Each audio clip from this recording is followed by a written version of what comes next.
ये कहानी शुरू होती है हिंद महासागर के बीचों बीच, जहां एक आदमी जॉन एलन चॉ अपनी नाव चलाते हुए एक पवित्र मिशन पर निकला। वो मानता है कि खुद भगवान ने उसे भेजा है।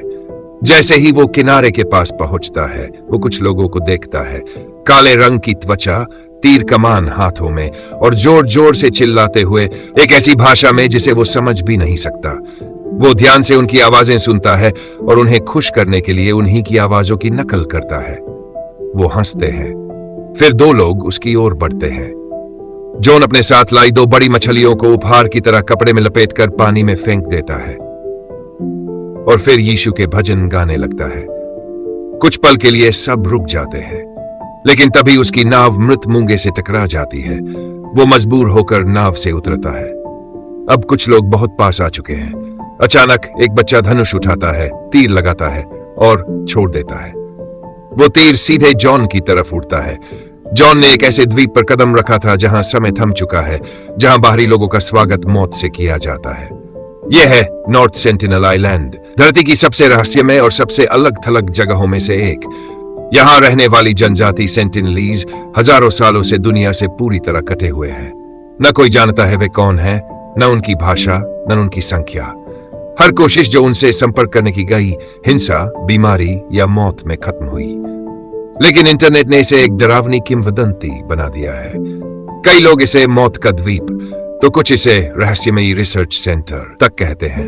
यहां तक कि गूगल रिव्यूज और मीम्स तक बनने लगे हैं। लेकिन असलियत इससे कहीं गहरी है। यह कहानी जिज्ञासा, लालच और औपनिवेशिक जुल्म की है। 50 साल पहले मानव अफ्रीका से निकलकर एशिया की ओर बढ़े। तब धरती पर बर्फ का युग था, समुद्र का स्तर कम था, कई द्वीप एक दूसरे से जुड़े हुए थे। इन्हीं रास्तों से कुछ लोग चलते चलते एक छोटे से द्वीप पर पहुंचे, आज जिसे हम नॉर्थ सेंटिनल आइलैंड कहते हैं। समय बीता गया, समुद्र बढ़ता गया और वो लोग पूरी दुनिया से कट गए। वो वहीं रह गए, अकेले, आजाद और अछूते। सदियों बाद यह पार्टीन में एक ब्रिटिश अफसर मॉरिस विडाल पोर्टमैन इन आदिवासियों को सभ्य बनाने के नाम पर उनके द्वीप पर गया। वहां उसने कुछ सेंटिनलीज पुरुषों, महिलाओं और बच्चों को पकड़ लिया। कुछ ही दिनों में बूढ़े आदमी और औरत की बीमारी से मौत हो गई। बाकियों को उपहारों के साथ वापस भेज दिया गया, लेकिन शायद उनके साथ वो वायरस भी लौटे जिनसे पूरी जनजाति खतरे में पड़ गई। तब से सेंटिनलीज ने हर बाहरी इंसान को मौत का संदेश देना शुरू कर दिया। जॉन एलन चॉ, 26 साल का अमेरिकी मिशनरी, जिसे बचपन से सिखाया गया था कि हर इंसान को यीशु का संदेश सुनना चाहिए। वो सालों से नॉर्थ सेंटिनल की कहानी से ग्रसित था। वो मानता था कि भगवान ने उसे चुना है उन तक सच्चा संदेश पहुंचाने के लिए। उसे पता था कि यह गैर कानूनी है, उसे पता था कि वो मारा जा सकता है, लेकिन वो गया।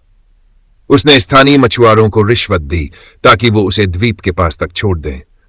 वो अपनी छोटी नाव में बैठा, यीशु का नाम लेकर मौत के उस द्वीप की ओर बढ़ा। पहली बार में उस पर तीर चला, वो किसी तरह बच निकला।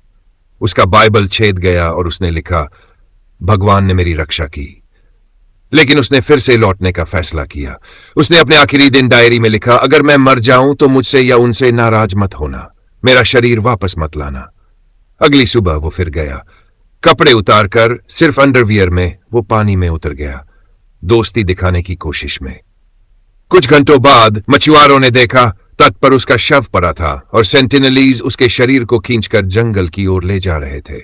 दुनिया स्तब्ध रह गई। कुछ ने कहा पागल आदमी, कुछ ने कहा शहीद।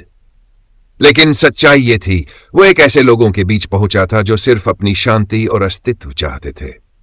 भारत सरकार ने इस घटना के बाद द्वीप को पूरी तरह नो कॉन्टैक्ट जोन घोषित कर दिया। अब वहां कोई नहीं जा सकता, और शायद यही सही है, क्योंकि नॉर्थ सेंटिनल के लोग हमारी दुनिया से कुछ नहीं चाहते, वे बस अकेले रहना चाहते हैं।